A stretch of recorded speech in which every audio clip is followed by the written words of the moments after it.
Life is short and time is precious. So today, I'm on a mission. Can I explain the Duolingo English test in 10 minutes or less? Let's find out. I'm Francis from Last Minute English. In this video, we're going to look at the Duolingo English test. So if you're curious about taking it, or you're really getting ready for your test, you're in the right place. And we're starting the 10-minute timer now. So let's start with an overview.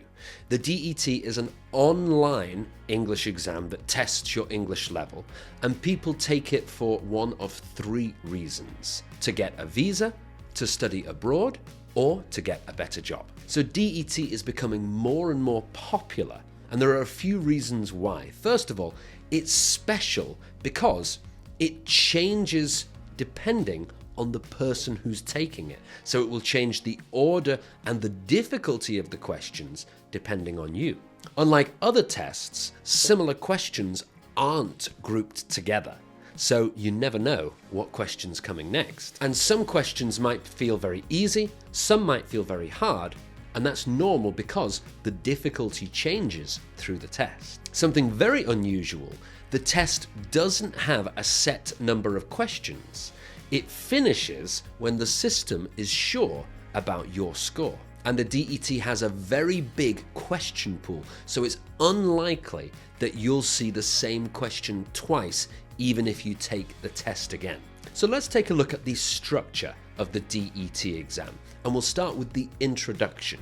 So the introduction takes about 5 minutes, and in that time you make sure your computer's camera, microphone and speakers are working correctly, and you submit your ID. And then you move into the main test. So the main test is about 45 minutes, and it asks you lots of different types of questions. And those questions are given randomly, and as we said, the difficulty increases or decreases depending on your performance. After the main part, you move on to the speaking and writing samples, and that part is 10 minutes. The speaking part is between 1 and 3 minutes, and writing is between 3 and 5 minutes. And something important to know, if you apply to a university with your DET score, they'll be able to listen to your speaking sample and read your writing sample. Now let's talk about the skills that are tested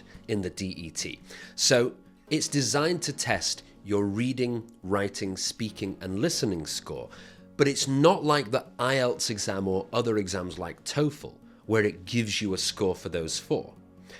Actually, it gives you different scores. So first of all, it gives you a score for literacy, so that's for your reading and writing skills. Then it gives you a score for comprehension, which means your listening and reading skills. Then you get a score for conversation skills, which is your ability to speak and listen in a real life situation. And finally, production. That's how well you can speak and how well you can write. Now let's talk about the question format. Now this is an area that DET is really unique, and it's going to be hard for me because there are many different types of questions. Let's try to quickly go through them. The first is read and complete. So you get a passage and you have to finish the missing words in that passage. Number 2 is read and select. You get a big list of words. Some of them are real, some of them are fake.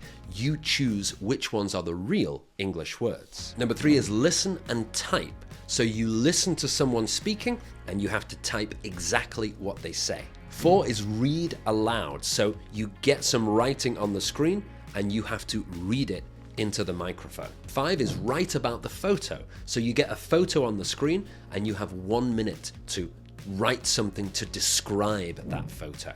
6 is speak about the photo. So you get another photo, you can look at it for 20 seconds, then you speak about it for up to 90 seconds. 7 is read, then write. So you get a passage to read and you have 5 minutes to write your own response. 8 is read, then speak.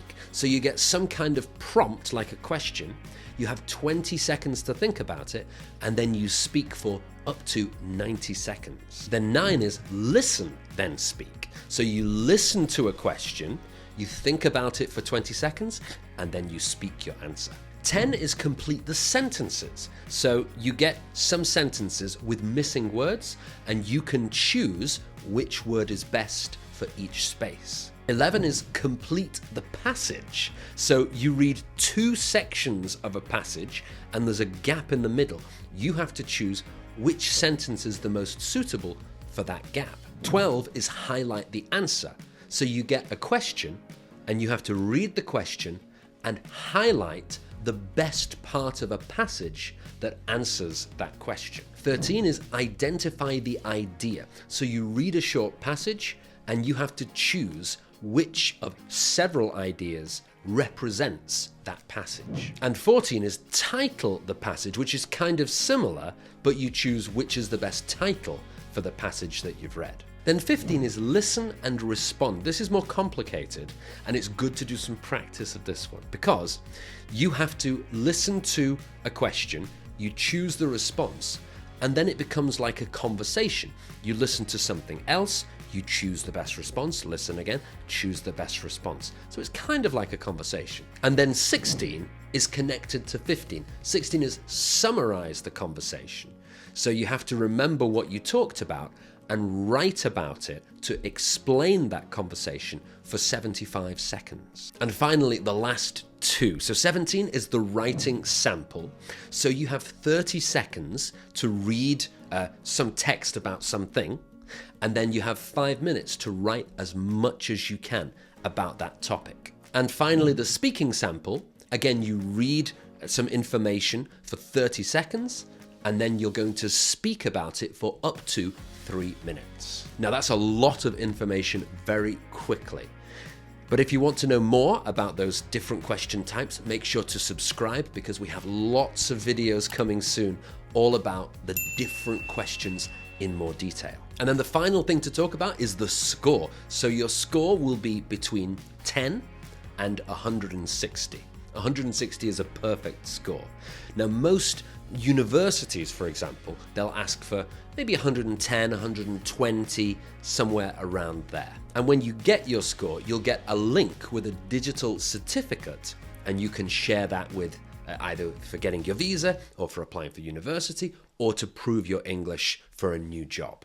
So there we go, a whirlwind tour of the DET in less than 10 minutes. If you found this video useful and you want to know more about the Duolingo English Test, make sure to like and subscribe because we have new videos every week. I'm Francis from Last Minute English. Thank you so much for watching, and I'll see you next time.